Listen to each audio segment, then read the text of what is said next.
Hello, you are listening to the Anti-Marketing Podcast, where I explore what it really means to throw the marketing rulebook out of the window.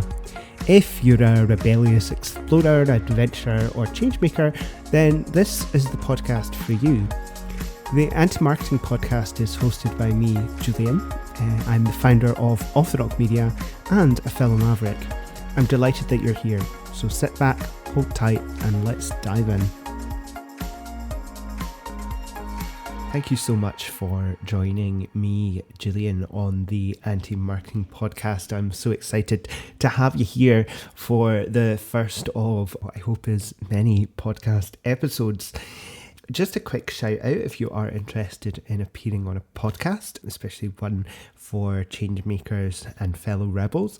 This might just be the podcast for you, and I'm providing an open invitation to guests. If you're interested, please give me an email on hello@offtherockmedia.co.uk and I'll be in touch with you as soon as possible.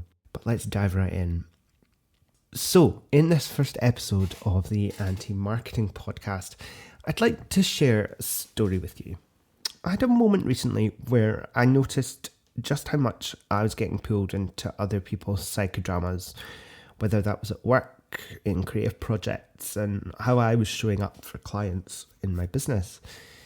Not necessarily because they wanted me to, but because I realised that I have this deep unconscious belief that if I don't over-deliver, over-please, or try and keep everything smooth, then I'd be considered a failure. But whichever way I diced it, I seemed to be consistently bringing myself up short. I realised that I was being dishonest. There was a level of dishonesty there, and what it actually was a dysfunctional attempt to meet my own functional needs for acceptance, approval, and connection. I was agreeing with feedback that I didn't agree with. I was jumping into messes that weren't mine to fix, and whilst this looked on the surface like an attempt at being helpful and purpose-driven, what I was actually doing was abandoning myself. Then I had a dream. Now, I know that there is nothing more boring than listening to the dreams of another person, but please just indulge me for a minute because I think there's some golden nuggets in this. The dream initially centred around a kind of open prison, which took the form of a dark, ominous, high-rise tower block. I could see the entrance, the door was open, and I felt that I shouldn't enter, but there was something in me that longed to explore the shadows. I was in search of something, or should I say someone within the building. Someone dark, threatening, and potentially violent. I seemed to be in search for them, not to placate them in some way, but to expunge them. Now, I haven't said, but this tower was very tall, and I won't go into the details, but all you need to know is that this violent person fell into oblivion from the 88th floor. Now, can I remind you all, this is a dream. Nobody died in the making of this. Thank you very much. I then found myself in a car, which didn't seem to be fully working. It kept breaking down and making funny noises. The sat-nav wasn't working. For some reason, the iPad just kept dying. I don't know why that was in the car. But I do recall that I was with someone who was next to me in the passenger seat. Lucky them. And remember stopping for fuel. Finally, I arrived at a hotel in Hamilton, of all places. Now, I don't know about you, but I have never been to a hotel in Hamilton. I don't even know if Hamilton has a hotel. Sorry to anybody who's listening from Hamilton. But I knew that I couldn't go back, no matter how much I wanted to. It felt like I knew that I was leaving an old life behind. This hotel seemed to represent the opposite of the darkness and shadow of where I'd just travelled from. There seemed to be a golden light emanating from every piece of furniture in the hotel room. The air was clear and the wardrobes contained these beautiful gold-threaded clothing.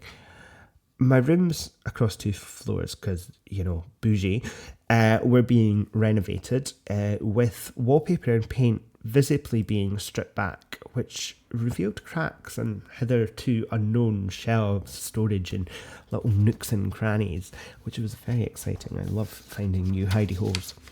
I'm sorry to interrupt.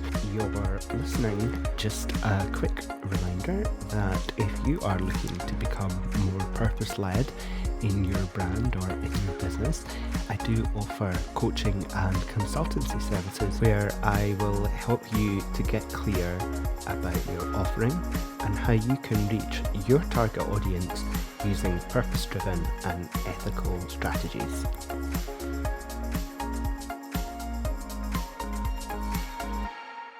Now, I'm no stranger to the complex and vivid world of lucid dreaming, having quite a lot of lucid dreams throughout my life. But this one caught me off guard. I woke up with a headache and a sense that this dream was intended as more than just another case of nocturnal emotional processing. Not that kind, you lot. I felt that something deeper was afoot. So like any good digital marketer, I wrote everything down and asked ChatGPT what she thought. Because in my mind, the AI gods are always female, right? So as GPT analysed my dream, I was able to draw some comparisons between the symbolism within my dream and the parallels within my waking life. I realised that the open prison was how I'd been operating at work, in life, and in my relationships. I don't know why I'm still surprised by the inner workings of my own mind, but here we are. It transpires, as is always the case in deep psychological work, for me anyway, that the aggressive figure in my dream was actually a representation of a suppressed part of myself, or if you will, my shadow. The perfectionist, the martyr, the overgiver, these parts of me seem to be represented throughout this villainous character and were being held in check by this ominous tower block. Even more intriguingly though, the car was interesting, representing a sort of sense of personal agency or an escape or you know, a way of getting to somewhere different, somewhere new, somewhere hopeful. So then at the end of that journey, what did the hotel represent?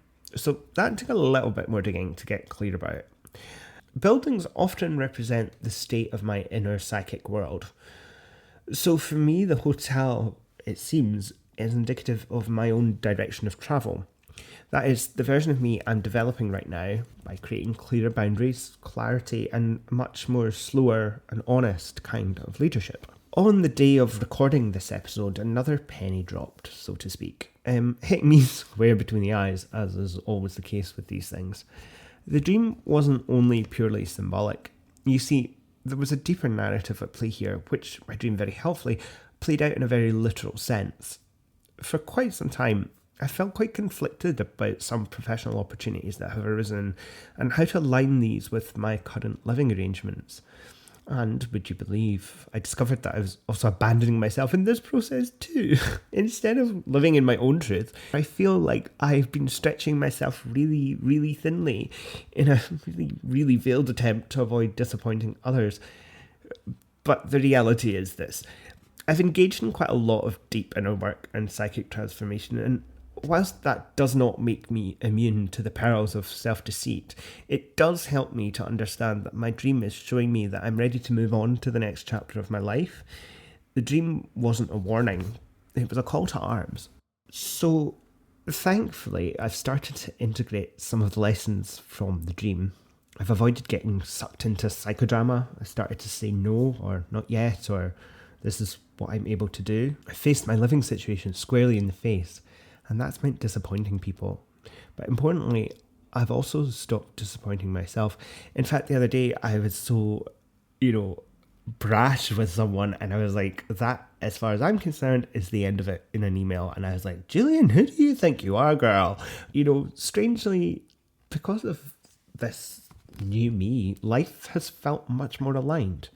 Sure, I don't have any clients right now, but at least I'm not reacting on the whim of circumstance. I have every faith that clients will come because my creative flow is stronger and much more aligned with my purpose. I don't feel the need to spend my energy on proving my value or worth anymore. I understand that I am and always was inherently valuable. Reflecting on my dream, I realised that it aligned well with what it means to be a purpose-led brand.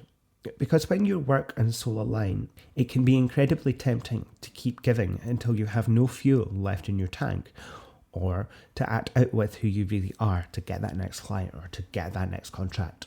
As admirable as society might think those things are, they are neither ethical nor sustainable if it's not aligned with who you are. It's just a smartly dressed up ego showing up with socially acceptable excuses. But that doesn't mean you have to say no to every piece of work that crosses your desk, comes your way, or isn't 100% aligned with your soul's purpose. It just means that you need to operate within a framework that offers clarity and a clear sense of what you're willing to give. Job done but requiring feedback? Charge for that time.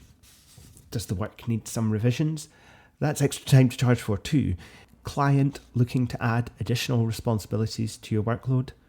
A change in terms will need to be negotiated and perhaps charging more too.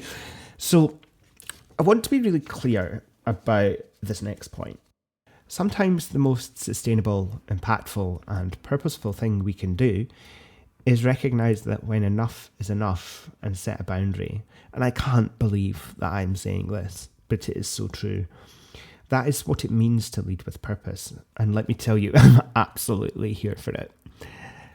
So this wouldn't be an Off the Rock Media podcast if there wasn't a few little bits of things for you to go away and have a think about. So here's some things just to take away and think with and just reflect on over the next few days. So where in your brand or business do you feel like you're still trying to earn your right to be here? Where are you overgiving to avoid feeling like you're falling short or a failure? P.S. You're not. And what would your creative hotel look like? What's being renovated inside of you and what light wants to shine through? I'd like you to write that down or draw it or make a small corner of your workspace into something that represents that inner world. Just do something to manifest it, give it a voice and to let it become real because you are absolutely worth it. Thank you so much for listening to the first episode of the Anti-Marketing Podcast today. Can't wait to listen to some more hard-earned lessons from a guy that sometimes just refuses to be told. Well, a new episode will be dropping next week. But also keep your eyes peeled on my website and social platforms as I'll be dropping news about new premium content coming soon. If this episode stirred something in you, I'd love to hear about it. Please fire me a DM or give me an email if something particularly resonated with you. And if you're building a purpose-led brand, remember that giving and seeking clarity isn't cruel. It's long-term kindness. You are enough and you can choose to expect and receive more. More time, more money, and more freedom. Until next time, stay rebellious. You've been listening to the Anti-Marketing Podcast with me, Julian from Off the Rock Media, where I've been exploring what it means to really throw the marketing rulebook out of the window.